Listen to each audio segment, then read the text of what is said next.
लेकिन इस बीच इजरायल का साथ देने पर अमेरिकी राष्ट्रपति जो बाइडेन अपने ही घर में घिरने लगे। 7 अक्टूबर को हमास के हमले के बाद जैसे ही इजरायल ने जवाबी कार्रवाई शुरू की थी, अमेरिका उसकी सबसे बड़ी ढाल बनकर खड़ा हो गया था और उसने इजरायल को घातक हथियारों की मदद भेजी जिससे वो हमास को कड़ा जवाब दे सके। लेकिन इजरायल का साथ देने की वजह से जो बाइडेन को अपने ही घर में बगावत झेलनी पड़ रही है, क्योंकि बाइडेन प्रशासन के 40 विभागों और एजेंसियों के 400 कर्मचारियों ने उनको एक चिट्ठी लिखी और हमास के साथ जारी जंग में इजराइल के समर्थन करने का विरोध जताया। इसके साथ ही उन्होंने गाजा में तुरंत सीज फायर करने और मानवीय सहायता जारी रखने के लिए इजरायल पर दबाव बनाने की भी मांग की, क्योंकि इजरायल जिस तरह से गाजा में ताबड़तोड़ हमले कर बेकसूरों की जान ले रहा है, अमेरिका पर इस बात का दबाव बढ़ता जा रहा है कि वो जल्द से जल्द इस युद्ध को रुकवाए।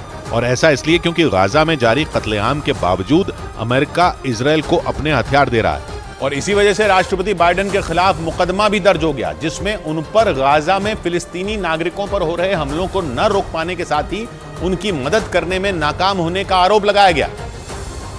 लेकिन ये मुकदमा सिर्फ राष्ट्रपति बाइडेन के खिलाफ नहीं हुआ, उनके साथ वहां के विदेश मंत्री एंटनी ब्लिंकन और रक्षा मंत्री लॉयड ऑस्टिन के खिलाफ भी शिकायत दर्ज की गई, जिसमें उन पर गाजा में फिलिस्तीनी नागरिकों पर हो रहे नरसंहार में शामिल होने का आरोप लगाया गया। और ये मुकदमा न्यूयॉर्क के एक संगठन CCR यानी सेंटर फॉर कॉन्स्टिट्यूशनल राइट्स ने दर्ज किया, जिसमें कई फिलिस्तीनी समूहों और लोगों की तरफ से आरोप लगाया गया कि इजरायल ने गाजा में सामूहिक हत्याएं की और जबरन लोगों को उनके घर छोड़कर भागने को मजबूर किया, जो नरसंहार के बराबर है। CCR के मुताबिक अमेरिका इस नरसंहार को रोक सकता था, लेकिन वो उसे रोकने में न सिर्फ फेल हुआ बल्कि उसने इजरायल का साथ भी दिया। और इसी वजह से इजरायल जंग पर अमेरिका भी बढ़ गया, क्योंकि अमेरिका में इजरायल के खिलाफ भी प्रदर्शन हो रहे हैं और उसके समर्थन में भी, जिसकी वजह से पूरे अमेरिका में प्रदर्शन की आग भड़क गई। कुछ दिन पहले अमेरिका की राजधानी वॉशिंगटन DC में सैकड़ों फिलिस्तीन समर्थकों ने प्रदर्शन किया था, जिसके खिलाफ इजरायल के समर्थक भी सड़कों पर उतर आए। इजरायल का झंडा लेकर पहुंचे प्रदर्शनकारियों ने जमकर नारेबाजी की और गाजा में सीज फायर न करने के फैसले को सही ठहराया। प्रदर्शनकारियों का कहना है कि हमास ने इजरायल में जो कत्लेआम मचाया उसके लिए उसे जरूर सजा मिलनी चाहिए और इसीलिए उन्होंने इजरायल की मदद करने के लिए अमेरिका की तारीफ भी की। लेकिन इससे कुछ दिन पहले ही सैकड़ों फिलिस्तीनी समर्थकों ने भी व्हाइट हाउस के बाहर प्रदर्शन किया था। इस दौरान उन्होंने अल्लाहू अकबर के नारे भी लगाए थे।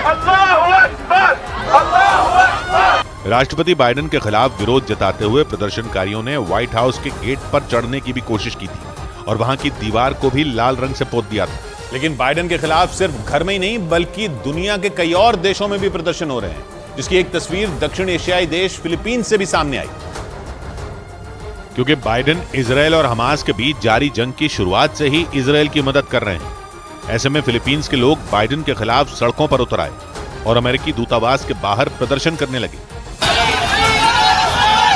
इस दौरान पुलिस ने उन्हें रोकने की कोशिश की, लेकिन प्रदर्शनकारी रुके नहीं बल्कि और भड़क गए, जिसके बाद पुलिस और प्रदर्शनकारियों के बीच जोरदार भिड़ंत हो गई और धक्का मुक्की होने लगी, जिसकी वजह से वहां हालात बेकाबू हो गए। ऐसे में पुलिस ने कई प्रदर्शनकारियों को हिरासत में ले लिया।